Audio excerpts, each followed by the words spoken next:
들었던 본문 한 번 더 읽도록 하겠습니다. 하나님의 뜻을 따라 그리스도 예수의 사도로 부르심을 받은 바울과 형제 소스데네는 고린도에 있는 하나님의 교회 곧 그리스도 예수 안에서 거룩하여지고 성도라 부르심을 받은 자들과 또 각처에서 우리의 주 곧 그와 우리의 주 되신 예수 그리스도의 이름을 부르는 모든 자들에게 하나님 우리 아버지와 주 예수 그리스도로부터 은혜와 평강 있기를 원하노라. 아멘. 인사합시다. 반갑습니다. 잘 주무셨죠?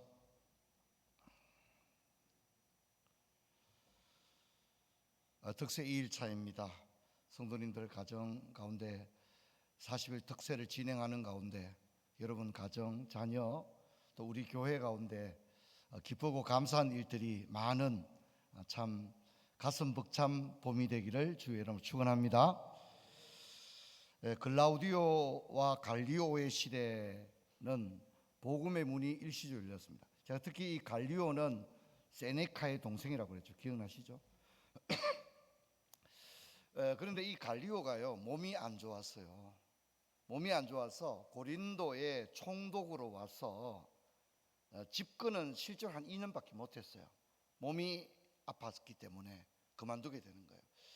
그런데 글라우디오, 갈리오 이 사람들의 로마 제국을 통치하는 국정 철학이 종교 문제에 대해서는 로마 정부가 깊이 개입하지 않겠다 하는 생각을 가졌지 않습니까? 이것이 뭘 의미하느냐면 300년, 400년 때에 가서 기독교가 자유와 국가 공의를 얻게 되지만 사실상 지금 이 시점은 AD 51년밖에 안 됐거든요. 복음이 아직 그 AD 100년이 되지 않은 1세기가 채 다 지나가지 않은 요 시기인데 하나님께서 글라우디오 황제, 갈리오 총독 이런 사람들의 어떤 통치 철학, 국가 철학이 사실상 뭡니까? 기독교 안 돼, 예수 복음 부활 전하지 마, 이게 아니었다는 거죠. 그래서 이게 뭐냐면 한번 답시다. 일시적으로 문이 열렸다. 일시적으로 복음의 문이 열렸던 그런 시기인 겁니다. 근데 이제 네로가 이제 글라우디오 다음으로 황제가 되는데 이 네로의 선생님이 갈리오의 형이었던 세네카였다고 제가 말씀드렸죠. 기억나시죠? 별로 이제 흥미가 없는 것 같습니다. 저는 이게 상당히 중요한 그런 부분이라고 생각하거든요. 근데 이 네로는 교회의 가혹한 박해 시대를 전개했던 그런 황제였습니다. 자, 그래서 한 번 더 보면 바울의 1차, 2차 때 황제는 글라우디오입니다. 바울의 1차 선교, 2차 선교 때는 글라우디오. 뭔 얘기죠? 1차 선교, 2차 선교 유대인의 박해는 있었을지라도 로마 정부의 박해는 어떻게 해요? 없었다는 거예요. 그러니까 하나님이 복음이 땅끝까지 전거되는 일에 하나님은 정치, 경제, 사회, 문화 이 모든 방면에 역사의 주관자가 되시고, 여러분 하나님께서 이스라엘 백성이 바빌론 포로가 되었을 때 진짜 희망이 없었잖아요. 그런데 하나님 어떻게 합니까? 고레스 왕을 통하여 예루살렘으로 돌아올 수 있는 정치적인 길을 하나님이 열어주신 줄로 믿습니다. 이런 게 여러분 이것이 역사를 보는 눈입니다. 그래서 우리가 장로 기도했습니다만 우리도 지금 복잡하잖아요. 그런데 너무 일희일비하지 않아야 됩니다. 눈에 보이는 정치인을만 생각해서는 안 됩니다. 여러분 지금 여기 무엇이 정의냐 무엇이 바르냐 얘기하지만 사실 정의는 사람에게 있는 것이 아니라 하나님만이 정의로우신 겁니다. 할렐루야. 자기 딴에는 내가 옳고 니는 잘못됐다 말하지만 사실 다 잘못됐죠. 선한 것이 하나도 없습니다. 아멘. 그런데 내가 추종하는 정치인이 마치 절대 선인 것처럼 그건 제가 볼 때는 일계명을 명백하게 위배하는 거예요. 일계명 위반이에요. 일계명 배울 때 기억나십니까? 어떤 인물을 어떤 추종하고 하나님처럼 추종하는 것은 일계명을 어기는, 나 외에는 다른 신을 내게 있게 하지 말지니라. 아멘. 여러분 이것을 기억해야 됩니다. 어떤 정치인이든지 연예인이든지 우리가 추종하고 경배할 인물은 절대 없다는 것을 모두가 다 심히 부패한 인생이라는 사실을 기억하고 하나님만이 선이시며 하나님의 은혜만이 우리에게 필요한 줄로 믿습니다. 우리가 이런 것을 늘 바라보면 좀 약간 위태위태하고 힘들 때도 의연하게 나갈 수가 있는 것입니다. 바울의 이제 3, 4차 선교 여행 때 이제 네로인데, 네로가 처음부터 상태가 안 좋은 게 아니에요. 제가 상태가 좋은 걸 뭐라 그랬죠? 최상태라는 목사님이 계셨다고. 이때 네로는 이때는 그렇게 상태가 나쁘지가 않았어요. 그래서 3차, 4차까지는 양호합니다. 그래서 특히 이 3차가 중요하거든요. 에베소, 그죠? 3년 동안. 그럴 때 에베소 교회, 골로새 교회, 라오디게아 교회, 소아시아 7교회가 생겨남으로써 사실은 뭡니까? 바울의 선교가 굉장히 완성이 되는 그런 면을 가지기 때문에 하나님께서 복음의 문을 그렇게 열어준 겁니다. 근데 여러분, 이제 네로가 상태가 안 좋아지거든요. 그게 AD 64년입니다. 그래 한번 보여주시는 텐데, 이게 로마에 대해 화재가 일어납니다. 로마가 완전히 불타버리죠. 로마가 완전히, 여러분, 서구 유럽의 역사는 로마의 역사입니다. 로마의 역사. 로마, 그래서 그 많은 책들 중에 로마 패망사 이런 책들이 있잖아요, 그죠? 그런 책들을 사실은 신약을 정확히 이해하기 위해서는 로마 제국 패망사 같은 책들을 읽어야 사실은 초대교회로부터 이제 복음이 전거되고 이런 것들을 사실은 입체적으로 이해하는데 굉장히 도움이 됩니다. 그래서 제가 목사님 고린도전서 강의한다더니 계속 글라우디오, 갈리오, 세네카 이런 얘기 한다고 생각하지 마시고, 이런 것들이 사실 굉장히 중요하기 때문입니다. 근데 문제는 네로는 로마의 대화재를 누구에게 책임을 전가합니까? 그리스도인들에게, 기독교인들에게, 초대교인들에게 방화범이라고 하는 죄를 띄우시죠. 그래서 그리스도인들이 박해를 받는데 어떻습니까? 원형 경기장의 사자의 밥이다. 근데 우리가 이때 집에 가서 봐야 될 영화는 배너입니다. 배너. 따로 유튜브 딴 거 보지 마시고, 고린도전서 볼 때는 배너를 보시면 이게 이제 이때의 무대가 되어지는 것입니다. 그래서 기독교는 대박해 시대를 거치게 됩니다. 저는 신약 성경을 읽으면서 그냥 읽으면 안 되는 겁니다. 정호성의 그 시 중에 자기가 나이가 들어가지고 어릴 때 시골에 살 때 아버지가 뭐 일이 얼마나 많습니까? 우리 이제 뭐 지금부터 농사 준비 많이 하잖아요, 그죠? 근데 아버지가 이제 논일 하다가, 그죠? 이제 모내기 하고 모짜리 준비하고 막 얼마나 일이 많습니까? 아버지 혼자서 열심히 일하다가 이제 삽을, 강가에서 삽을 씻다가 아버지가 문득 이제 아들 이름을 부르는 거예요. 호성아. 아버지. 이제 그것이 이제 세월이 흘러서 생각을 해보니까, 왜 아버지가 하루 종일 논에서 일하시다가 저녁에 강에서 삽을 씻으면서 돌아보며 왜 내 이름을 불렀는지를 이제 내가 깨닫게 되었다. 정호성의 아버지란 시 중에 그런 것이 있습니다. 저는 신약 성경을 읽으면서, 제가 이제 목회를 하루 이틀 한 게 아니잖아요. 교회 개척했으면 벌써 29년째 목회를 하는데, 제가 이번에 고린도 전후서를 읽으면서 그런 생각을 했어요. 바울의 선교의 기록이 담긴 고린도 전후서를 읽으면서 저는 우리 시대를 바라보게 됩니다. 여러분, 지금 우리도 극심한 고난의 시대거든요. 글라우디오, 갈리오, 네로 이런 황제 시대 사는데, 지금 우리도 보면 트럼프, 푸틴 만만치 않습니다. 우리도 역사적인 굉장한 이제 이 시대를 나중에 한 100년이 흘러서 봤을 때 이 시대를 역사가들은 이 시대를 어떻게 정의할까요? 우리는 지금보다 극심한 고난의 시대를 살았던 믿음의 선진들을 생각하면서, 어쩌면 지금은 모든 것이 자유로운 우리 시대에 혹시 깊은 신앙의 잠에 빠져 있지 않는지. 이렇게 열악한데, 제가 말씀드렸죠, 이렇게 고통스러운 시대 가운데 사도들은 복음 전거를 부탁하신 주님의 그 부탁을 어기지 아니하고 옥에 갇히고 매 맞고 카타콤에서 예배를 드리고 사자의 밥이 되고, 여러분, 그런 상황에서도 그들은 조금도 멈추지 않고 복음의 행진을 이어간 줄로 믿습니다. 여러분, 얼마나 고귀하고 아름다운 신앙을 가졌습니까? 저도 이제 예전에 교회 다닐 때 모교회를 생각해 보거든요. 저는 모교회는 감리교회인데 목사님이 없는 교회입니다. 그러니까 풍금은 하나 있는데 풍금을 치는 사람이 없기 때문에 한 번도 풍금으로 예배를 들어본 적이 없습니다. 그러면 이제 우리 할머니 권사님들만의 독창적인 음악의 세계가 있거든요. 아시겠죠? 이 국거리 장단도 아니고 뭐 그런 아주 오묘한 그 찬양이 있거든요.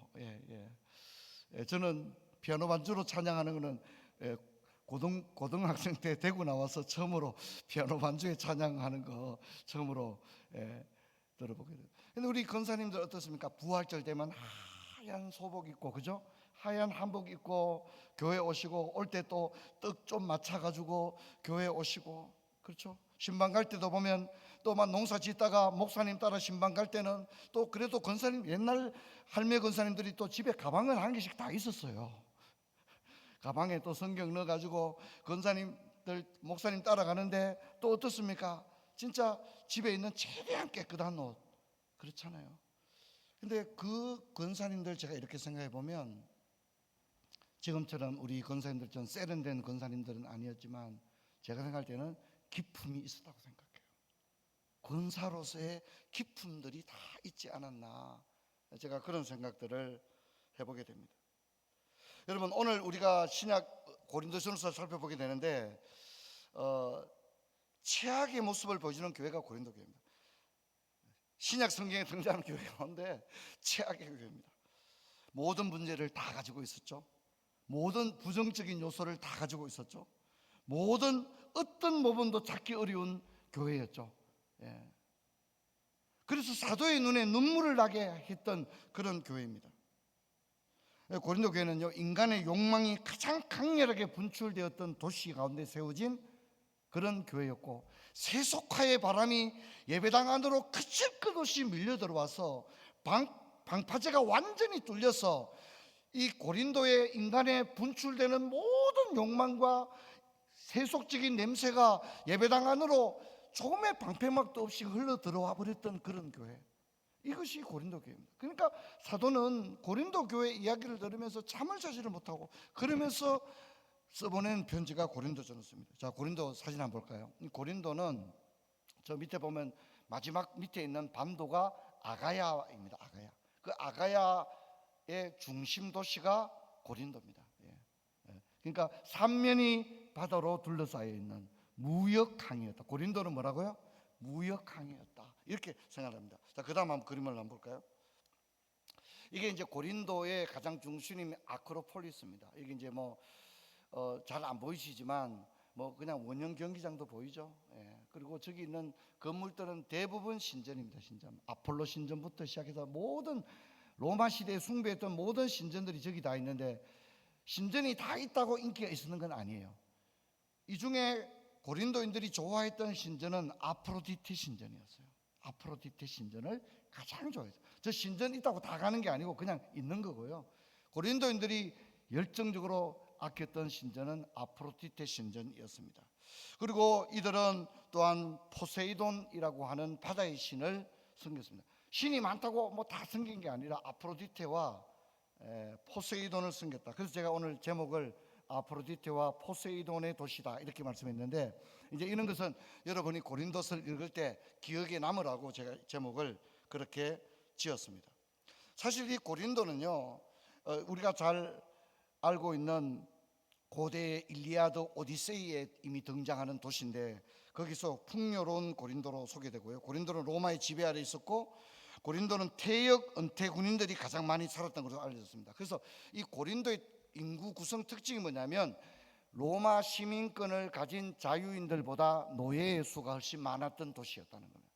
제가 이제 우리 장로님들하고 목포에 정책당에 수련회를 갔을 때 내가 그 목포에 있는 그 박물관에 가서 깜짝 놀란 게 뭐냐면, 일제강점기에 목포의 인구 가운데 목포 사람보다 일본 사람들이 목포에 더 많이 살았다는 거예요. 그래서 제가 너무 충격적이었어요.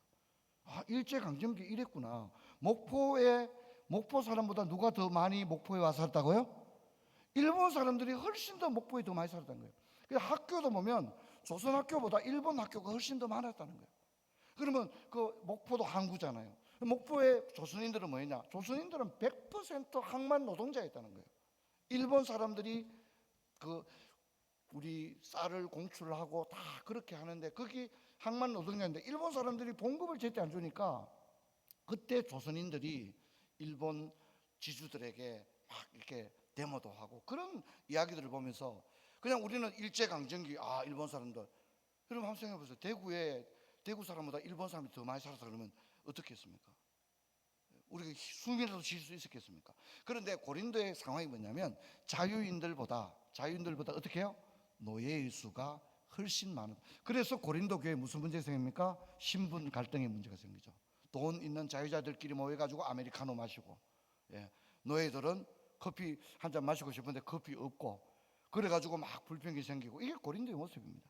우리가 그냥 고린도서를 그냥 이걸 고린도서를 100번 읽는다고 해서 다 해결이 되는 게 아니고, 이런 상황들을 이해하면서 읽을 때 이 편지가 우리에게 깊이 있게 다가올 수가 있습니다.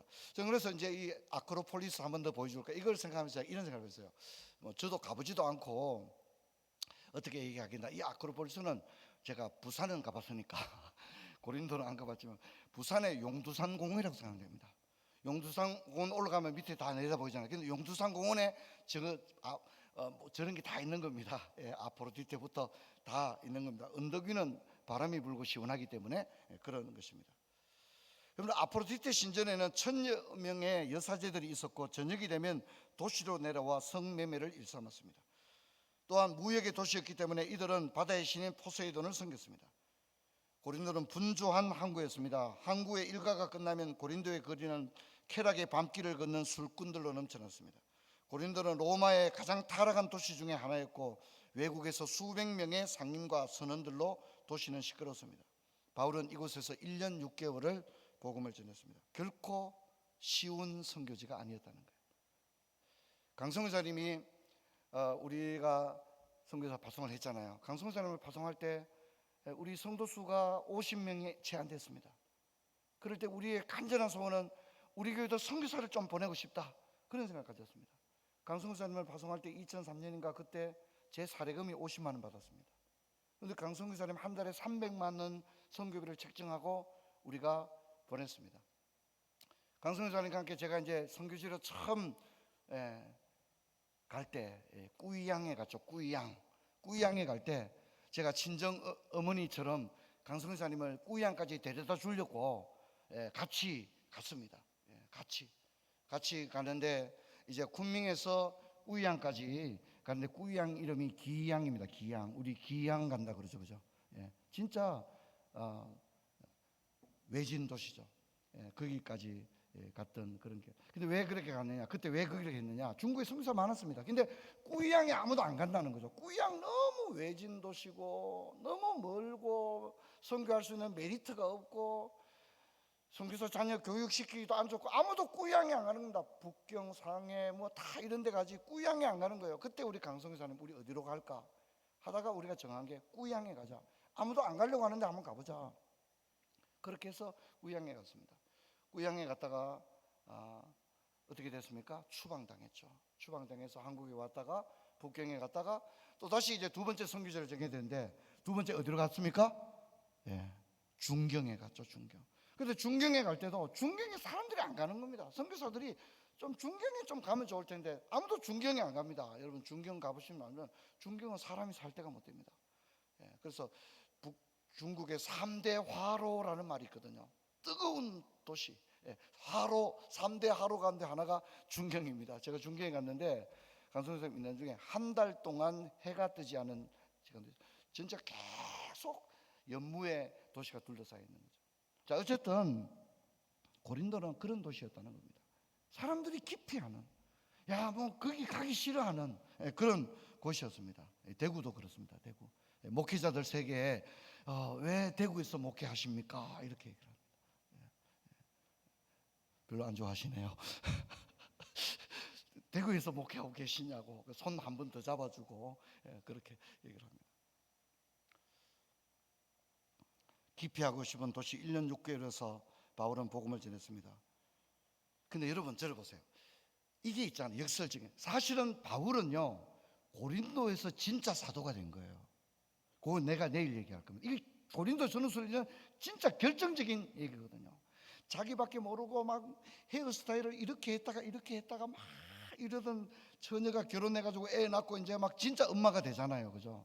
진짜 엄마가 되지 않습니까? 그런 것처럼 사도 바울도 이 고린도에서 진짜 사도가 되는 거예요. 그 얘기를 제가 내일 하도록 하겠습니다. 너무 힘든 곳이었기 때문에 여기서 진짜 사도 바울은 진정한 사도로 거듭나게 되는 거예요.